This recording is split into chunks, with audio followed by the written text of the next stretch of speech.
सबसे फैसला कन वक्त है। इसको नीचे करो ना, नीचे करो उसको।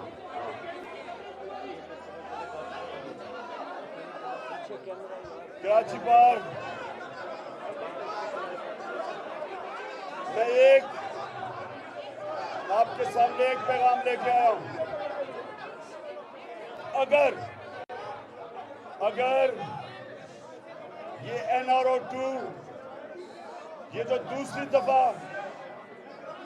बड़े बड़े मुजरिमों को अगर NRO2 देने में कामयाब हो गए, ये मुल्क का कोई मुस्तकबिल नहीं है। अगर इस मुल्क में सिर्फ छोटा चोर जेल में जाएगा और बड़ा डाकू ईवानों में बैठेगा और उसको मुल्क का इंसाफ का निजाम पकड़ नहीं सकेगा, इस मुल्क का कोई मुस्तकबिल नहीं है।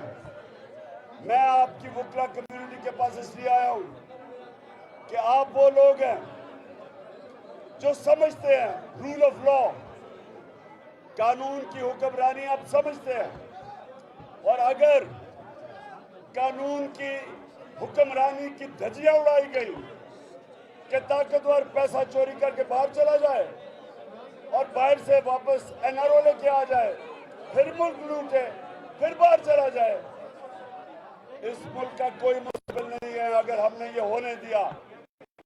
मैं इन चोरों के खिलाफ हकीकी आजादी की सियासत नहीं कर रहा, जिहाद कर रहा हूं, और मैं चाहता हूं आप सब मेरे साथ हों।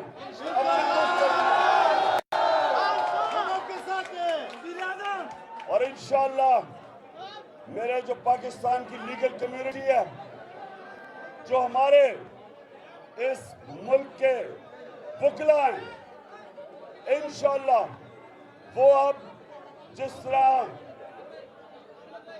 1947 में पाकिस्तान मूवमेंट 2 अजीम वकीलों ने लीड की थी,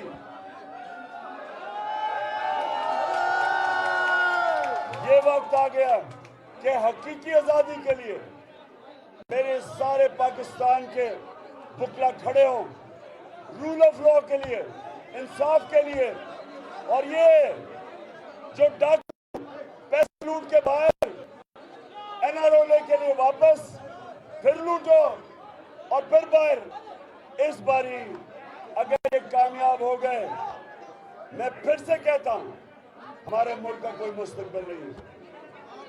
और मैं ये उम्मीद रखता हूं कि आप सारे मेरे साथ चलेंगे अपने मुल्क के लिए, पाकिस्तान के लिए।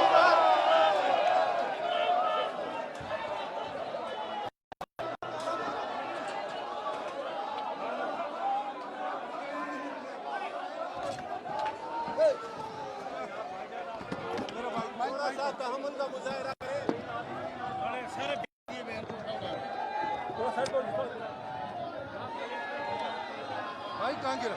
Thank you.